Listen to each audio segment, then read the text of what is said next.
अस्सलाम वालेकुम नाज़रीन, मैं हूँ फ़ाइज़ सुख्ताई। इस वक्त मैं मौजूद हूँ TLP मरकज़ जामिया मस्जिद रहमत लिल आलमीन, और आज हमारे साथ मौजूद है मौलाना मुआविया आज़म तारिक साहब यहाँ पर मौजूद हैं, जो कि साद हुसैन रिज़वी साहब की रिहाई के बाद उनको खसूसी तौर पर यहाँ पर मिलने हैं। सर, बहुत खुशी हुई यहाँ पर आपको देख कर। तो क्या कहना चाहेंगे इस वक्त पाकिस्तान की जो इस वक्त सूरत हाल है, जितनी भी सेकुलर और जितनी भी लिबरल जो जमातें हैं वो बहुत ज़्यादा सर उठा रही हैं, इस मौके पर मजहबी जमातों को इकट्ठा होता देख कर ही ये तमाम जो फितने सर उठा रहे हैं वो कम हो सकते हैं। इस मौके पर क्या कहना चाहेंगे आप?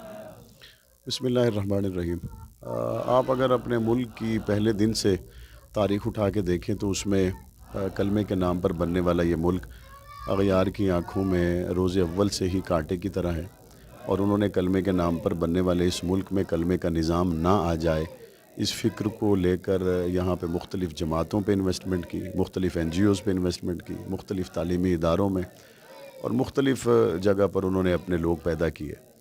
और दूसरी तरफ जो कलमे के नाम पर बनने वाले लोग थे वो ये कहते थे कि 6 लाख लोगों ने कलमे के नाम पे कुर्बानी दी है। ये मुल्क कलमे के नाम पर बना है और यहाँ कलमे का निज़ाम आना चाहिए। हमने तो इसलिए हिंदुस्तान को खैराबाद कहा कि वहाँ पे हिंदू के साथ हम नहीं रहना चाहते थे। सिर्फ़ इसलिए तो हम वहाँ से नहीं आए थे कि हम नमाज़ें पढ़ें, हम तो इसलिए आए थे कि रियासत में अल्लाह और उसके रसूल की बात हो। इस मुल्क में जिसने भी दीन को तख्त पर लाने की बात की, निज़ाम खिलाफत राशिदा की बात की, उसको इस मुल्क के अंदर ही अगयार के एजेंडों का सामना रहा।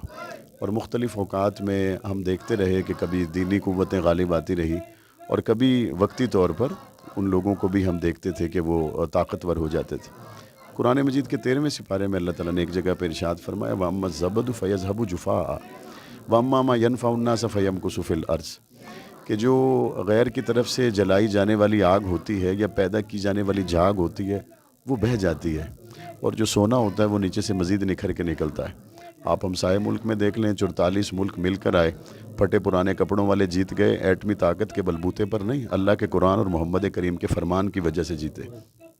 पाकिस्तान में ये सिर्फ़ बात तहरीक लब्बैक की नहीं है, उससे पहले ये बात सिपाही साहबा की नहीं है, ये जमीयत उलमा इस्लाम की नहीं है, ये मुफ्ती महमूद रहमतुल्लाह अलैह के ज़माने, ये उससे पहले से जितनी दीन पसंद क़ुव्वतें यहाँ पे उठी उनको किसी न किसी अंदाज से कुचलने की कोशिश की जाती रही है। बाकी आपका ये सवाल कि हम इस पे मुत्तहिद होकर ही इनका मुकाबला कर सकते हैं, तो मैं तो इस पे यकीन रखता हूँ कि हमें मसालिक की तकसीम से निकलना चाहिए।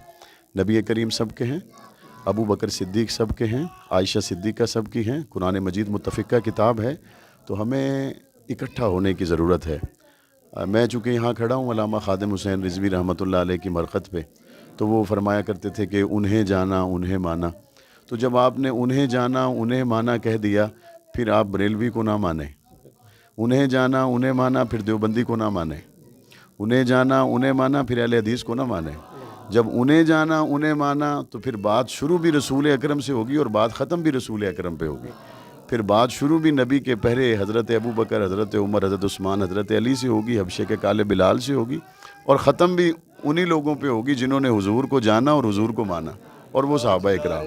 अच्छा, बहुत शानदार आपने बात की कि बिल्कुल यहाँ पर मुत्तफ़िक़ और इकट्ठे होने की ज़रूरत है। क्या आज कोई इस किस्म की भी मुलाकात में कोई बात होना थी कि सियासी तौर पर, क्योंकि TLP बिल्कुल खुल के अब ऐलान भी कर चुकी है और अपने नुमाइंदे भी जो उन्होंने शुरू कर दिए हैं, क्या कोई सियासत में इकट्ठे होने का भी कोई ऐसा ज़हन है? देखिए, बात यह है कि इस मुल्क में जितनी भी दीनी जमातें हैं, अगर वो मैंने जिस तरह पहले अर्ज़ किया कि वो अपने खौल से निकलें और एक बड़े कौज़ के लिए इकट्ठी हों, और वो जब ये पढ़ते हैं वातसिमू बिहब्लिल्लाहि जमीअन वला तफर्रकू, ये आयत करीमा पढ़ने के बाद हर जमात आगे अपना झंडा लटका देती है कि जी अल्लाह की रस्सी को मजबूती से थामें। और अल्लाह की रस्सी कौन सी है? हमारी जमात का झंडा।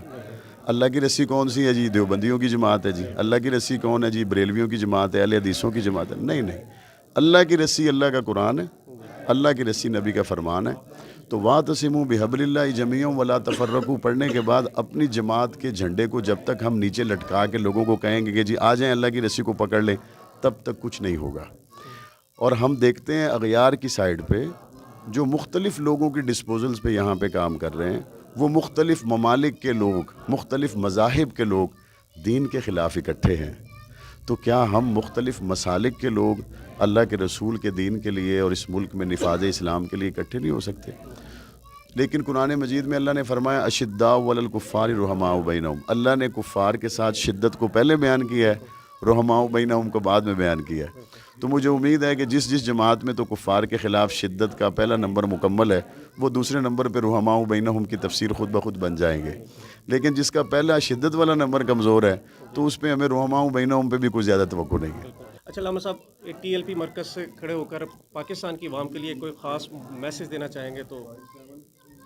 دیکھیں، ہم ایک حدیث مبارکہ پڑھتے ہیں، لا یؤمن احدکم حتی اکون احب الیہ من والدہ وولدہ والناس اجمعین، اور اس کا خلاصہ ہر مسلمان جانتا ہے کہ کل کائنات آل اولاد والدین سے بڑھ کر آپ کے دل میں حضور کی محبت ہونی چاہیے۔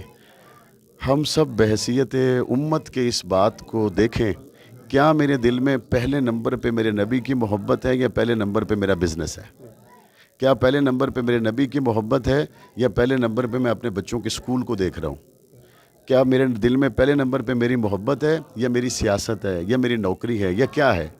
اگر تو پہلے نمبر پہ آپ کے دل میں حضور کی محبت ہے تو آپ اس حدیث کے مصداق پہ پورا اترتے ہیں، اور اگر آپ نے پہلے نمبر پہ نوکری رکھی ہوئی ہے، پہلے نمبر پہ بچوں کی اسکولنگ رکھی ہوئی ہے، پہلے نمبر پہ آپ نے اپنی سرکاری اور غیر سرکاری ملازمتوں کو رکھا ہوا ہے، 8ویں نمبر پہ حضور کی محبت کو رکھا ہوا ہے، تو 8ویں نمبر پہ کھڑے ہوئے مسلمان کو میں کہتا ہوں اس حدیث کو دوبارہ سے پڑھ لو، اور مرنے سے پہلے سوچو تو صحیح، تم نے حضور کو 8ویں نمبر پہ رکھا جس نے ہر رات کو رو کے تمہارے لیے دعائیں کی، اس نبی کو 8ویں نمبر پہ کر دیا جس نے دنیا سے جاتے وقت بھی کہا یا اللہ میری امت کے ساتھ نرمی کا معاملہ کرنا، اس نبی کا ہم نے نمبر ہی 10ویں کے بعد لگایا جس نبی نے ساری زندگی ایک ہی دعا کی کہ یا اللہ میری امت کو قیامت کے دن شرمندہ نہ فرمانا۔